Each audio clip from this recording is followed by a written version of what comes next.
Hi, this is Jeff from Airstream Nerds. Jenny and I just took our first boondocking adventure to her sister Robin and her husband Kevin's farm in Milan, New York, which is in the Hudson Valley. What they do here is pretty cool. They make booze. When I get back, we're going to get a one-on-one tour from Kevin Pike, and we're going to find out just how this works. Airstream song, cruising to the campsite singing our song. Airstream song, we are the Airstream Nerds. Yeah! So, welcome to Branchwater Farms. My name is Kevin, and I'm going to show you around the distillery today with Jeff. This is two 330-liter copper pot stills. We're distilling wheat right now, which is the second run for wheat. You can look in the window there to see what's going on. And this will be used for making gin. So that's the alcohol dropping down through the helmet. What happens is the pot gets heated through steam down here, and then when it reaches the temperature where ethanol can be burned off, the ethanol alcohol comes up here. What falls back down is not pure enough, comes back down into the pot, gets reheated, and comes back up, comes out of that port, up that stainless steel pipe, up and down into the condenser where it's chilled and turned back into a liquid. This whole process right there is where the alcohol is in a vapor state, and then that's the coil, right? This is copper coil that's inside the cylinder. Correct. So this is full of cold water. This valve kind of controls how much water is going in there to keep it cool, and then the alcohol comes out this port right here. And I can read here where we are alcohol-wise. So we're starting with the second run, which means that we're trying to get an average of 85% alcohol. And Pretty close. we're at 85.86. So that's perfect right now, because we're in the third hour of distilling for the second run. So we still have another 4 hours to go. So that's about perfect of where we are. These controls control the amount of temperature, the steam. The big wheel is completely closed. The little wheel is only open to the 7 o'clock position, so it's only open just over a third. And the whole point of that is to have a very slow, long distillation. That's what keeps the quality to the highest level. So I'm going to take you outside to show you what we're doing at the farm. This is the field next to the barn. We have about 30 acres devoted to crops here at Branchwater Farms, and we grow all of our own grain for distillation. So we focus on heritage variety grains. We practice organic farming here, as well as regenerative agriculture. That means that we don't plow the ground. We keep all the grasses and everything growing with cover crops. That allows us to keep the carbon in the soil instead of being in the atmosphere. So we're trying to be as ecological as possible. This right now is Danko wheat. It's just now blooming, so this is just the flower that's coming off right now. And when the wind picks up, you can see that it'll start to blow pollen out of the grain heads. Yeah, and I saw some of that yesterday. It was like a dust cloud. Exactly, and that's how everything gets pollinated. Everything here is an open pollinated system. So we're not working with hybrids or GMO grain or anything like that. The whole point here is to use heritage grains and then distill it in a very modern way, but with kind of ancient grains. That's our idea.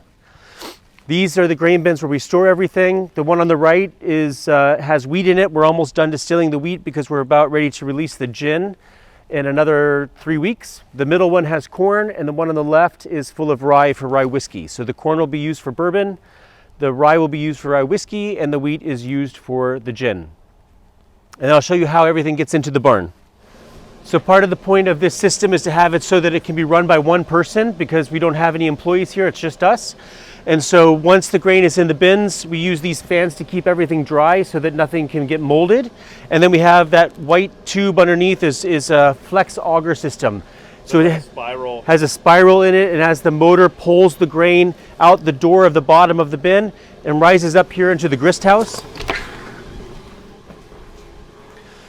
Yeah, the spiral is kind of like, can you actually see the spiral?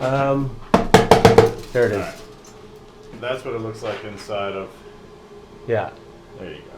It's just a spiral, so it just pulls it right up. Just pulls the grain right up into this tube, and then it drops down into the mill. This is a roller mill, so it has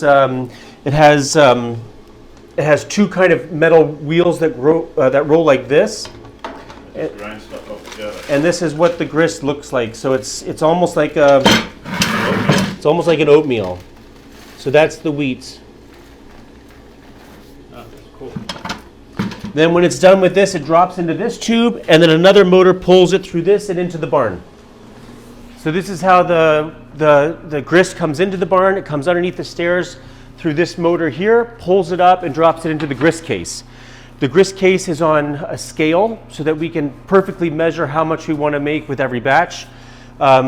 This has a certain level on it, so once I get the weight that I need in kilograms, this shuts off the motor there, it shuts off the motor to the mill, and the motor that pulls the grain out of the bins and into the mill. So everything completely stops. Then the next process is that we move the grain into the mash tun. This is the big tank here, and we have to heat it up so that we can start the conversion of starch in the grains into sugars, into fermentable sugars. So this has a direct steam injection. That's what this pipe is here, for direct steam. And then this is a hot water tank. So this is heated up to about 90 degrees Celsius. And then I hook up this hose, which is a very expensive hose because it can hold temperatures of up to 100 degrees Celsius. I hook that up to this port here through a pump and into this port here, and the water comes up. This allows me to see how many liters per minute, so I can precisely measure how many liters of water go in. And then as the grist comes up and falls into this pipe, the water comes around here and sprays it and hydrates it as it's falling in. So the whole idea is to keep the grist extremely moist and wet as we're heating it up. Then this has two paddles in here that kind of mix the whole thing. We have to mix. It's like a big washing machine, and we have to mix it for about an hour at between 75 to 85 degrees Celsius. That's the temperature that allows the enzymes to convert the starches into sugar. Once that happens, we pump into a fermentation tank. This one's full of wheat, so this one's done fermenting. I just ended fermentation yesterday, so it's kind of like a beer now. It's like a wheat beer. And we'll distill this tomorrow because I want to keep everything extremely fresh. The whole idea is to not to have any oxidation and to have everything very fresh. That gives us the fruity flavors in the end distillate. Once these are done fermenting, we pump into the distillery.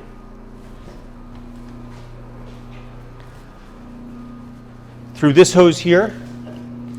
So we hook up a pump that kind of sits right here with a hose that goes back to the fermentation tanks.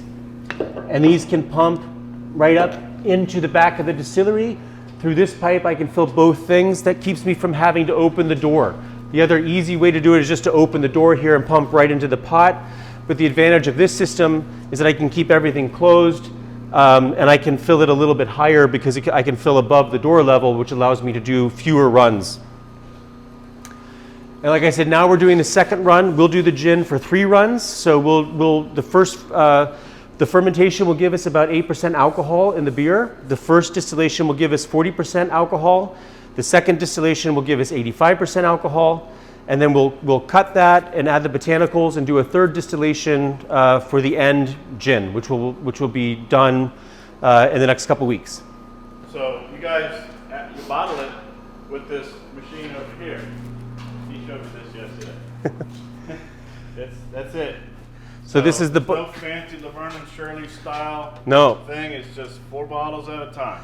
That's right. Pretty cool. So this is the port in. There's a float in here, and it's all run by gravity. And you kind of take 2 bottles, push them in, drop them down like that. Another 2 bottles like this. And when they fill up to 750 milliliters, they stop. You pull them out, put the capsule in, and keep going. That's pretty cool. So you also have a tasting room upstairs, which I actually cut. And we'll cut that. Yeah. And these now are ready for the 3rd run of gin. So all of these are full. These tanks are full of crystal clear gin. And that needs to still run through again. Correct. And then you have up here, you have a bunch of barrels in these. So the barrel room's upstairs. We're holding up there right now some apple brandy that we made earlier in the year. Yeah, actually it's those 2 barrels. 2 barrels right there. And then when we're done with the gin, we'll start into rye whiskey. Sweet. And how do you guys monitor everything when you're not here? So we have a camera system set up. I have this camera that's pointing towards the control panel. This is what allows me to see everything that's happening on the distillery. There are 8 sensors all over the distillery. There's one here on the pot, one in the middle of the helmet, one on the top of the helmet, middle of the reflux helmet, top of the reflux helmet, one of the these blue and white things. correct. And those display all the temperatures here, which tell me where I am, and this is important for quality because we don't want these temperatures to be out of control. The head, which is the cut that we make on the second distillation, I've already done this morning when we started. So this is all alcohol that I'll throw away because it contains methanol, which is poisonous, and also acetone and aldehydes. So it smells terrible, and it's something that for a quality you would never include into your end distillate. And then we'll also make a tail cut. So what we're distilling right now is just the heart. That's the best alcohol. We're up to about 200 liters right now, and we'll distill down to about 82% alcohol. So the camera systems allow me to monitor from wherever I am. Once I have the head cut done, the system is technologically advanced enough that I can walk away and not have to be here every hour of every day, because this second run will take 7 to 8 hours. It's a long day. Yeah, so there's an office on the property here in another building, and you can go there and monitor his temperatures, and we got the whole system. And that's pretty cool. This is the mock-up of what the label will look like. That's not the end product, but that's kind of how it'll look. So look for that bottle and a fancier label that looks like this pretty soon in your alcohol stores, whether that's the ABC store or wherever you buy your booze. Once again, this is Jeff. And Jenny. And we're the Airstream Nerds. Please hit the subscribe button, hit the like button, put any comments below, and we'll see you on the next trip.